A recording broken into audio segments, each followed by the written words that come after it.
Alloh o'z hadisi qudsiyda shunday deydi: Ey odam bolasi, biror hokim yoki sultondan qo'rqmagin. Modomiki mening sultonligim boqiy ekan, aslo qo'rqma. Mening hukmronligim esa boqiydir. Ey odam bolasi, rizq torligidan qo'rqma. Vaholanki mening xazinalarim to'ladir, ular hech qachon bitmas. Ey odam bolasi, men seni ibodat uchun yaratdim. O'yin kulguga berilmagan.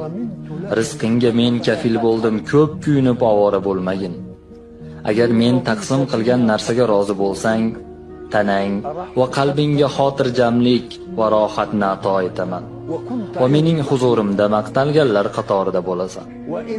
Modomiki taqsim qilganimga ko'nmas ekansan, buyukligi